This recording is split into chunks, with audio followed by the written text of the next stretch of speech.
Okay. I think we're turning it over to Matt now. Yep. Yep. All right, so we are going to cover Garth Brooks for the first time with his album No Fences.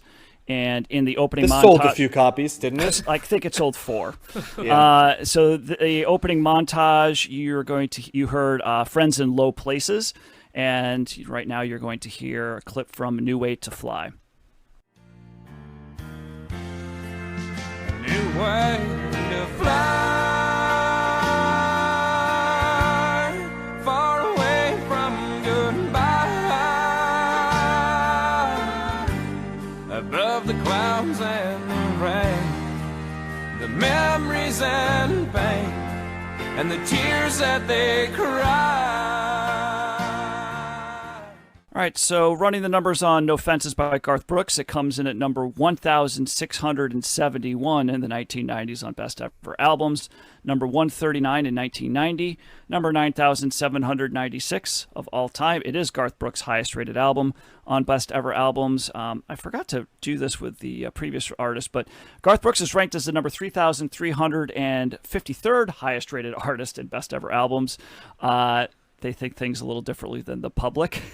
Where's Chris Gaines go? Has he Chris ranked Gaines is higher? part of Garth Couple Brooks. spots Yeah, below. yeah. Couple spots below. And this record did not make Rolling Stone's list either. So, Oh, okay. so Garth Brooks. So this album was No Fences released on August 27th, 1990. This is the first time we've ever covered Garth Brooks. It is going to be the last as well. So get all your Garth Brooks hot takes in this episode, guys. This is it. Okay. So this is I've considered stacked them. this music is considered country rock, and country pop. So for a variety of, that's kind of what Garth Brooks is known for, is bringing rock and country together, but albeit in a different way than a band like the Byrds did. So there's some definite differences there. He was born Troyal Garth Brooks. First name is Troyal, Troyal. Never heard of that first name before. Born on February 7th, 1962 in Tulsa, Oklahoma. He cited several influences, mainly by he's heavily influenced by the singer-songwriter movement of the 1970s, particularly artists such as Dan Fogelberg, Townes Van Zandt, and James Taylor, who he named his first child after. So he was a big James Taylor fan. Other artists that he was influenced by include Elton John, Billy Joel, and Queen. And country artists he really gravitated towards were George Jones, George Strait, and Chris Ledoux. And similar artists are artists that we've never covered on the show, include Alan Jackson, Brooks and Dunn, Travis Tritt, Blake Shelton, Kenny Chesney, Toby Keith, Billy Ray Cyrus, The Judds, Tim McGraw, bands, artists like that. He has sold a metric shit ton of records. Wikipedia lists him as the 19th highest selling artist of all time. Wow. He has 23 total albums, including 13 studio albums, 2 live albums, 3 compilation records, 3 Christmas albums, and 4 box sets, with a total of 77 singles to his name, selling over 170 million albums worldwide. So, yes, he has sold a lot. This is his highest charting record. It's hit number 3 on the Billboard chart, and it's also spent 23 weeks at number 1 on the Billboard Top Country Albums chart. The highest charting song, it's funny you bring up Chris Gaines, even though the Chris Gaines alter ego and project was kind of not really terribly successful or popular. It did yield the highest charting single of his career, a song called Lost in You. And that was released in 1999. It represents his only top 40 hit of his entire career. Wow. But it also but he also has 19 number 1 songs on the country music charts. So, I mean, it just shows you the difference in country music charts and the Billboard charts. So, couple of fun facts about Mr. Brooks. He is the only artist in music history to have 9 albums reach diamond status, which is 10 million, selling 10 million copies. Wow. Second to that, the Beatles with 6. Wow. So he has far surpassed, the He's Beatles better than and the every Beatles. other artist. That's what you're. He's better. That is exactly what I'm saying. Garth Brooks is greater than the Beatles. Yes, exactly. So, couple other facts. He was actually in 1993. He had criticized music stores selling used CDs. We never really talked about that, but yeah, there was a whole used CD market, and so Garth Brooks was not too happy with that, because obviously, if you're selling a used CD, the artist is not seeing any royalties from that. So he did. He did persuade Capitol Records not to ship his 1993 album In Pieces to stores, that any store that engaged in this practice, and that led to several antitrust lawsuits against the record label, which ended up with Capitol Records being forced to actually ship those albums to the stores anyway. So Brooks kind of lost out on that one. And another artist that was heavily influential on Garth Brooks, guys, Kiss. That's right. He does cover "Hard Luck Woman," doesn't he? Yeah, he paid homage to one of his musical influences, Kiss, on the tribute compilation album "Kiss My Ass." Yep. Classic Kiss regrooved. He did play "Hard Luck Woman" on that, and he also tried to model some of the, not the theatrics necessarily, but kind of the energy and the mainly the energy of his live shows. Kiss was a influence for him on his live records. I liked this stat as well. In April of 2022, Brooks performed in Tiger Stadium, which is on the campus of LSU in Baton Rouge, Louisiana. When he performed his signature hit "Call in Baton Rouge," he became the second person after LSU quarterback Tommy Hodson to excite the crowd to a degree that the noise level registered on the university's seismograph, registering as an earthquake caused by excited fans. Wow. That sounds kind of made up and not true, but I read that, so I thought that was, and knowing how much people love Garth Brooks, I suppose it could be true. He also had a minor league baseball career. Short-lived minor baseball career, playing for teams including the Padres, the Mets, and the Royals and the Pirates. So that's kind of some Garth Brooks trivia, and we have no fences here. So let's start with John. Matt, you forgot another fact. He's married to Trisha Yearwood. He is married to Trisha Yearwood. Yes, he's Trisha Yearwood. Country artist in her own right. Yeah, I think that's his second. It's his second wife, perhaps. It is. Yeah. Because the first one, Thunder Rolls, kind of lets you know a little bit of how that's going. So yeah. Yeah. So John, why don't you take us away? What are your thoughts on So Garth Brooks? I have a lot to say on this because Garth Brooks is a really fascinating artist for me. I want to say one of the great weaknesses of the podcast so far, I think, is that I've done a pretty poor job of integrating country into art. I think I've done a pretty good job on blame you entirely. Almost every other job. Well, I'm beating myself up a little bit. I haven't done a good job of bringing in the most popular country albums. In the 70s, we flirted a little bit with it because we had some Loretta Lynn and some Dolly Parton, so we were at least making a little bit better effort, I think. In the 60s, we had a little bit of Johnny Cash, but we left a lot on the table. And honestly, in the 80s, we left out pretty much the entire genre and a lot of stuff that I think would have helped to show us where Garth Brooks is coming in. Because to me, he's the beginning of like country, but it's like pop music, just with, a country singing voice. It was done before, but this is like where it becomes like a thing, right? Garth Brooks is fascinating for me because I knew he sold a shit ton of albums. I knew next to nothing about his music for long stretches of my life, despite not being there, but I knew his name. And I knew I could pick him out, like what he looked like, and I knew his name, despite him not registering at all for me musically. I also saw the stats and saw that he sold like 10 million albums. It was the #1 artist. And yet where I grew up in New Jersey, not a soul listened to Garth Brooks. It was like he was like a phantom, right? Like I knew no one who listened to him. There was no radio that played him. If you heard somebody that said they listened to Garth Brooks, right, it would be sort of a novel thing, right? Like, oh, are you from the South or so? Are you from Texas? Like that would be what somebody would have asked you, right? But then later, and so like Garth Brooks also existed as like these things would happen, like Matt took the UCD thing, right? And then he played minor league baseball as sort of like Tim Tebow before Tim Tebow, right? Where they bring him in to sell tickets, and he sells out like Yankee Stadium with 100,000 people and causes things. So there'd be all these things that would happen with Garth Brooks, and I'm like, that he tries to become a rock star. And so like he just kind of existed where I kind of knew what he was doing because he was a big star, but once again, like not really resonating. I think I went through the whole 90s and I couldn't have told you a single Garth Brooks song. And then that of course changed, but not the whole 90s, because I go to college in Michigan in 1998 and I realized, well, oh shit, like here's all the people that were listening to country. And remember, this is the Midwest, right? Like this isn't even the South. And I'm like, all these people like know Garth Brooks. And so I'm like, oh, okay, it must have just been like this is this like bizarro world from where I grew up, right? Like everybody listened to him, right? And that is when like I'm hearing Garth Brooks by osmosis all over the place, along with, you know, lots of other Travis Tritt and George Strait and a ton of other people that sold a bajillion albums, right?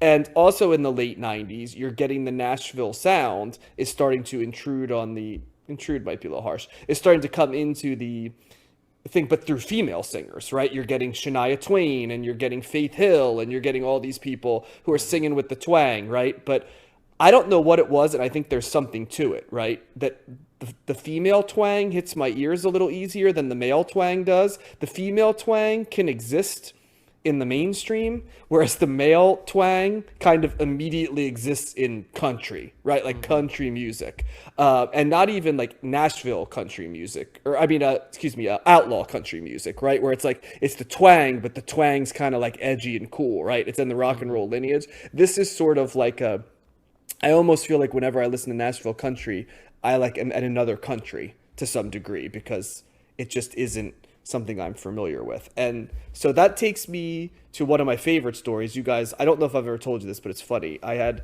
a roommate in college. He was one of 4 roommates I lived with. He was a swine management major. Derek, if you're listening, shout out to you. And Derek was a huge country music fan, especially a huge Nashville country music fan. You know, country started at like Garth Brooks, No Fences, for my buddy Derek, and then proceeded through the 90s, right? I don't think the Waylon Jennings, you know, Johnny Cash, you know, era of Hank Williams, right? Like, I don't think that was his era. So anyway, I remember, you know, he'd ask me if he'd play country songs for me. He's like, what do you think? I'm like, you know, I'd be polite, but kind of not there. And I remember he breathlessly came to me one day and he said, John, I think I found the country music album for you. And he's very excited. I was like, oh, this will be interesting. And now keep in mind, I'd been hearing a steady diet of George Strait and Garth Brooks, so I'd become familiar, right, with the tracks. And I remember he pulled out a CD. He doesn't show it to me. He's hiding it, and he puts it on. And I begin to hear what's clearly a live performance, excited crowd, and I hear the beginning of what I have come to recognize as Thunder Rolls, right, the first song on this album. And so I'm thinking, this is interesting. This is Garth Brooks. He kind of knows how I feel about Garth Brooks. And it plays for like 2 minutes, and it's it's an exciting, it's a kind of a very souped up melodramatic version of a already melodramatic song, right? Yeah. Thunder Rolls, about, feeling bad about cheating on your wife, basically. So he plays it for 3 minutes, and I remember he stopped it. He goes, what do you think, John? I go, well, it's, as a version of Thunder Rolls, it's not bad. It's live. You could tell the crowd's into it. And he looked very sad to me. He goes, I really thought you'd like that one, John. And I said, but Derek, I mean, you kind of know how I feel about Garth Brooks. He goes, yeah, man, but he's playing it in Central Park, and you're from New York and New Jersey. And I said, it's the same song, Derek. It's just wherever he's playing it. I said, I don't like Billy Joel, but if he plays in, my hometown, I don't like him any better if he's playing in the area. And I remember just how crestfallen he was there. So I will always remember the song Thunder Rolls for that as well. I don't know if that's sort of travels as much, but I remember it. Now let's get to this album. I can't, I'll say this. The song I Got Friends in Low Places was stuck in my head all week. It never left my head. I think it still is in my head right now, which I don't get annoyed by. I think it's a testament to like a song. And you can't, the 2 hits on this one, and I know there's other ones, but the 2 ones that even went into my world, that one and Thunder Rolls, You can't deny that he has a gift for writing a chorus that just hits. And those 2 songs, I mean, I've Got Friends in Low Places. I mean, that's a song that even I would join in a bar singing along. Yeah. How can you not? And it's also amazing because Garth Brooks can really get low when he wants to, that's what you realize. He can sing up in the register, but he can really plumb the depths of almost like a bass, deep baritone voice as well. So he's got some tricks there vocally. It's got the traditional Nashville sheen, which I think we've come to know, but I have to remind myself that he's helping to build that Nashville pop sheen. He's at the forefront of it, and this album is a big piece of what's bringing it there. The songs are standard fare lyrically, I'd say. I mean, they're about exactly the type of topics that you would think Nashville country is about. That doesn't mean they're bad songs. It just means I feel like it speaks in a broad stretch. It's the argument sometimes with Nashville is they kind of hit the same notes over and over again, and you could accuse this of doing it, but once again I have to remind myself this is on the front of it, so he's sort of forging the role on this. It's very sheeny produced. It's pop music. It really is pop music, just with a very deep Southern accent. Which is funny because I almost feel like Garth Brooks leans into his Southern accent a little more than I think it probably sounds like in real life. And I've heard him talk, and I almost wonder if he's playing it up a little bit for the country artist to some degree. He's a good songwriter structurally. These songs are tight. They get to the chorus. They're like Tom Petty type songs in the sense that they don't waste too much time getting to the chorus, right? They lead you there. There's a bridge, and then it hits a big chorus that's a sing-along chorus. The ballads lead you to like a crescendo. It's an efficiency to this album. There's the same efficiency that I think of as him as a performer, right? He's a consummate performer and polished. You know what I mean? There isn't a lot of spontaneity, I feel like, to Garth Brooks, even at his concerts.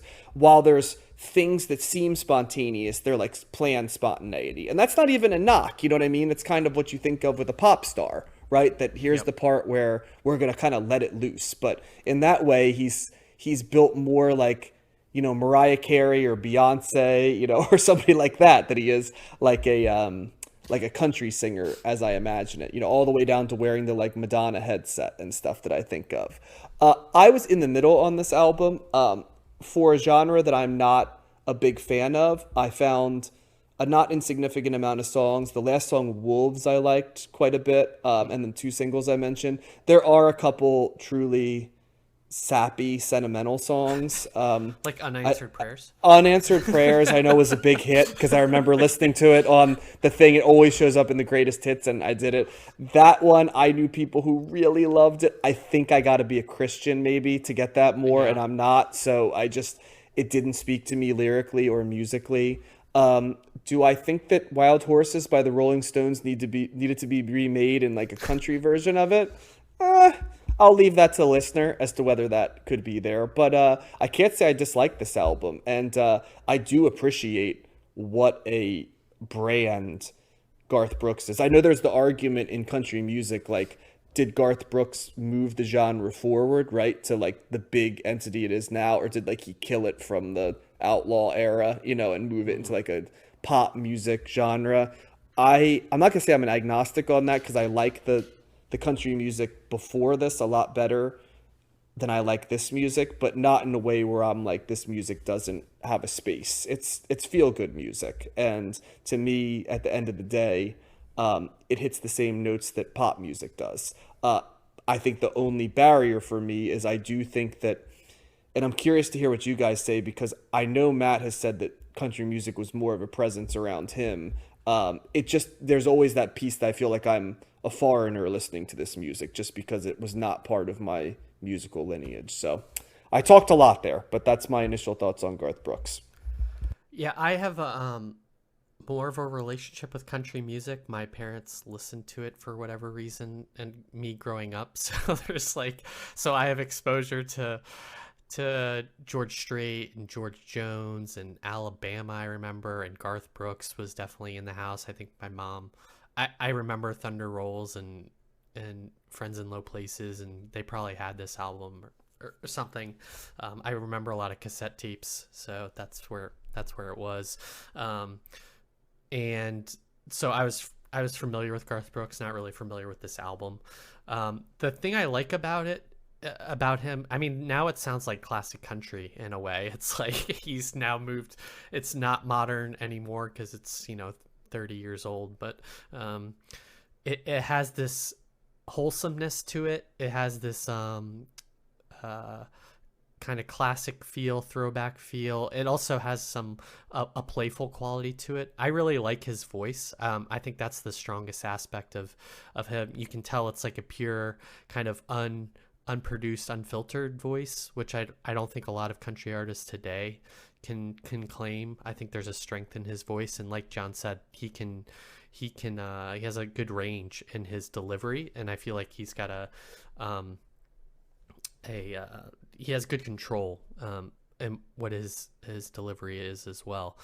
I really like kind of the more upbeat songs on this one. I think Friends in Low Places transcends country and is now like a classic, like all-time like favorite song for me. Like it's just so fun, and I think a lot of people know that song that don't know country or like country. I think it transcends that just because of the way it's structured and kind of the drunken nature of it, even though it's not. I like the, when I say wholesome, you have songs about love and God and country and kind of these values that are often earmarked with other people who like country, people in the South, people who are quote unquote family values. And so I feel like that is kind of in the lineage of that. The production on this is immaculate. I feel like not only is his voice clear, but it also all of the instruments and session musicians on this are really stand out. The backing singers are that accompany some of the songs are really well done. I really love the use of the fiddle and the pedal steel in this album. The songs that stand out for me are Thunder Rolls and Friends in Low Places, but I also liked Two of a Kind, Working on a Full House. That's kind of like a fun, like playful song with a lot of wordplay and like some innuendo that I think is pretty fun. I also liked Mr. Blue. That's kind of the most classic throwback feeling song. It's just like about a sad sack guy on down times and relationship wise, and he kind of runs the gamut thematically on kind of all of the classic country themes, loving God, country, and family, basically. And I have a respect for Garth Brooks because I think he's kind of like, I don't know, transcended country in some ways. I don't know why. I feel like he's not like a lot of other country artists. Maybe. Well, in fairness, that could be, but like he's kind of morphed into this thing. Like, he's actually more liberal than the average country musician. To like almost, lean too much into that in the sense of like, well, that's not fair. We have to evaluate him as a musician, Yeah. I think, and to be fair, I haven't listened to any recent Garth Brooks albums or really any Garth Brooks albums, so I don't know the gamut of his career. But based on this, I guess to sum it up, I enjoyed the album. I didn't love it. I feel like it's in place with the other country albums that we've heard. There hasn't been a country album yet that's kind of like transcended that to like go high in my rankings at the end of the decades. But I guess we haven't really covered, well, we covered Willie Nelson and we covered George, now I'm blanking on his name, but Johnny Cash, sorry. But not a lot of male, I think we've covered more female country artists than male country artists maybe. And, so I think this is, I don't know. I have a slight, well, we did cover what's his name in '87 recently, and we liked the album. Matt in particular loved the album. Steve Earle. Oh, I didn't listen to that one, so I can't count it. But this is a slight thumbs up for me. I feel like I had a good time listening to it. There wasn't anything mind blowing, but I feel like I respect his ability and kind of the production on this. So slight thumbs up for me. Yeah, I have a lot of interesting things came up for me. Listen to this. So yes, so this Garth Brooks was trauma for you. in some ways, but also in different, so much. So yeah, Garth Brooks was omnipresent. At least as an image and at least as like a figure, where I grew up. The people that I hung out with didn't listen to him, but I knew people that did. And certainly the radio, John talks about the bus drivers listening to a lot of like soul and music and where he was. Well, they were listening to the Bug and in upstate New York. That's so interesting because like a reverse paradigm of my thing, like none with one and all with the other and vice versa for you. Yeah. That was the name of the station, the Bug. The Bug, yeah. I forget the number, but it was the Bug, which is the country station. And so to me, And it was interesting you just brought up, the Steve Earle, because I remember talking a little bit about this when we covered that record, because I did like that a lot. That's a very country record. But Steve Earle, like, there's the Steve Earle country, and then there's the Garth Brooks country, right? Yeah. And a lot of this has to do with image and culture, and identity, really, because Garth Brooks, look at the cover of this record, he's got this, like, I don't know what you would describe the shirt as being, but the big cowboy hat, It's like a classic button-up, like ranch style. Right, shirt, ranch I style, think. right, and the cowboy boots and the bandanas, and then there's the huge culture, right? Like music. A lot of times we like music not just for the music, but it's part of our identities, right? You go to see certain shows, and a lot of times you are seeing similarly looking people, right? Like whether it's a race or an age or it's the fashion or whatever. A lot of shows are kind of like that, and so it's easier for me to get into an artist like Steve Earle than it is for an artist like Garth Brooks, because I associate Garth Brooks with like that. It's like kind of like the more blue collar, the more the more conservative, the more beer drinking, good old boy kind of vibe. And I didn't really identify as that. So over the years, it becomes one of those things, right? That a lot of people say, well, I like all music except country, right? Country is not a cool music genre to like, right? And when I first started getting into more alt rock and Americana type stuff that had the twang, that had more of the country feel, like I was kind of, it was almost like a guilty pleasure to an extent, because I was like, I kind of like this, but I feel like I shouldn't because it's not cool to like. So there's a little bit of that thing happening within me.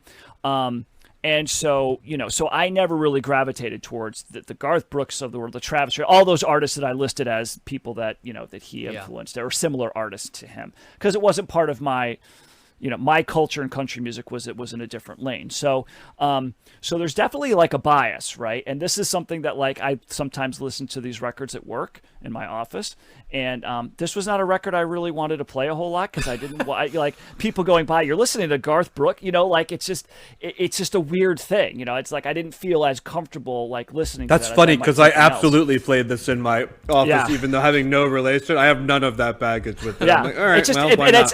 and I tried. It was I still did, but I'm saying I just felt a little weird, right? Like somebody comes by, like turn the volume, like it was just a weird reaction. I'm like, why am I like, who cares? Exactly, John, who cares? But I'm just saying it came up for me because it's probably goes back to my childhood when I was like, I can't like this stuff, because I see the people that like this, and I'm different than them, not better necessarily, but like it's not part of my. It's not cool. Like I went to college, God damn it.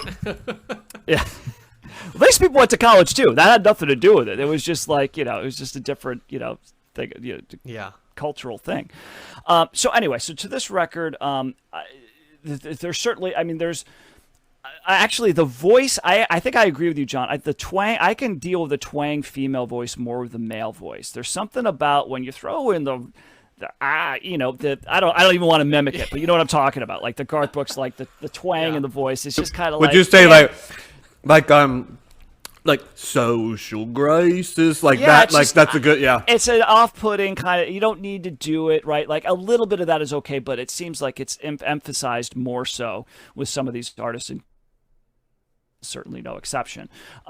So that's kind of a little bit, it's kind of like between that and the image and stuff like that, it's a barrier. It's an initial barrier for me to try to like really get into this, type of stuff. Having said all that, musically, there was stuff in here that I did like. I thought New Way to Fly, I would agree with you, Josh. I think I like the more upbeat songs better, but I thought New Way to Fly was a really pretty song. The kind of the way that built the chorus, I really like that. Friends in Low Places, I agree. It's like, that's like this anthemic kind of thing. Even in the background of the song, it's like they have a chorus of like, sounds like almost like drunk people in a bar just singing along and having a good time, so it's like, that's a hard song not to like. And Two of a Kind, Working on the Full House is a kind of a corny play on words and stuff, and it's almost like you feel like that's going to be played at some sort of square dance or something like that, but it's like it's like, okay, it's fine. There's some schlock in here, Unanswered Prayers is kind of a ridiculous song. That's an interesting song to me because I think the sentiment is actually quite profound. It's like, we wish for things in our lives and we really, really want them. And then like, it doesn't happen and we get all disappointed or whatever. And then we realize later on that actually that led to better things. So that was, so the sentiment is I get it. And it makes sense that that's so transcendent, but yeah, there's something about when you're throwing in the religious undertones and the man upstairs and it doesn't mean you don't care. It's just like this heavy-handed nature that I can't help but roll my eyes and go, okay, I can't listen to this. And if you look at YouTube, I'm thinking that because it's hard to find Garth Brooks albums because like for a while they were like only sold in Walmart and stuff, and yes, he famously doesn't like to license his stuff. But if you look at YouTube when they put the album, you're thinking that people are going to comment on, Friends in Low Places or Thunder Rolls or Wolves or these things. 90% was like, my favorite song in the world is Unanswered Prayers. Yes. That song speaks to me in a way, and it was just I was like, wow, like. Yeah. That song doesn't speak to me at all like that, but obviously the 12 million people buying this album, right? Like, yeah, it's such a point of view that's different than, than my it's different. Point of view. To me, it's kind of, and it's going to sound insulting, and I don't mean it to be, but it's one of those things where it's lowest common denominator. It's a very simple message, and there's lots of people that can relate to that type of thing in their lives. Like, I really wanted this, it didn't get it, and then it actually ended up being a better thing. And but that's why it's pop music, because that's what pop music does when you think about it. Like, but the message just it's done in such that it's like it's a universal kind of message that a lot of people will find very profound, and then there's other people that are kind of feel like I kind of John, you like it's heavy-handed and kind of over the top, and it's like slow your roll there a little bit, so that was a little, I felt like the first I like the beginning of this record more, I would say. I agree. I can't say that I'm going to, I want to listen to more Garth Brooks or I want to listen to more of this type of country because I still have that kind of, bias against this in some way, and I know a lot of people love it. It makes sense that this is the guy that sold a ton of records and that he puts on a show and he seems like a really good guy. There is that kind of cross. I mean, you do, equate, this type of music with like more conservative, kind of political leanings. He played for Obama's inauguration. He played for Joe Biden's inauguration. He did things that probably a lot of other country artists wouldn't do. He did something for that was really not just recently, years ago, kind of advocating for LGBTQ rights and things like that. So some things that you wouldn't, that he also, are typically associated with national country artists. He also broke into England. And got sold out sales, and there'd be no Keith Urban and Shania Twain and people doing country music from other countries in some ways without Garth Brooks, because I think I read something that because I kind of got into a little bit of a rabbit hole with Garth Brooks this week because I thought it was kind of fascinating.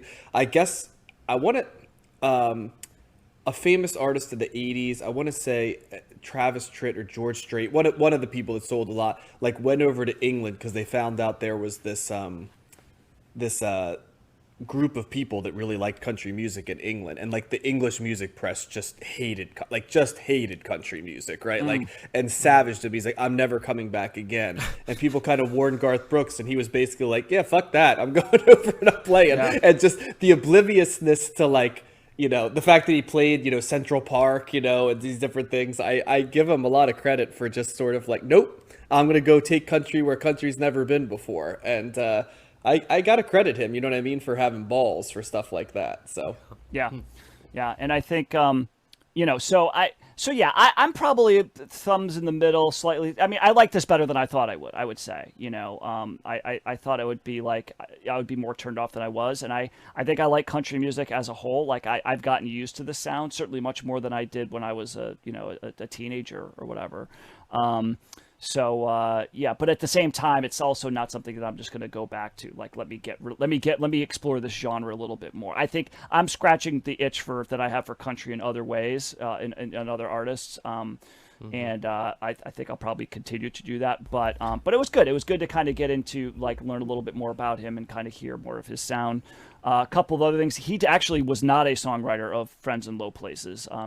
Many of these songs he's listed as a co-writer. but there's several that he didn't write at all. And actually, Mr. Blue Josh is a cover from a song. It's like from 1959 by a band called the Fleetwoods, which I actually recognize that song. It was used in National Lampoon's Vacation. It was the song that was playing when the whole family fell asleep in the car and then they crashed into their hotel. That was the song that was playing. So I did actually recognize, because I've seen that movie a lot. So What a pull.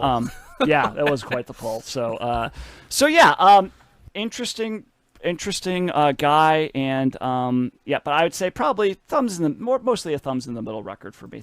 Trending a little bit up, I would say, though. Yeah. We're gonna do more country this decade, though, Matt. Okay. So you're not gonna be able to run from it as easy if that's All what right. you're trying to do. No, it's okay.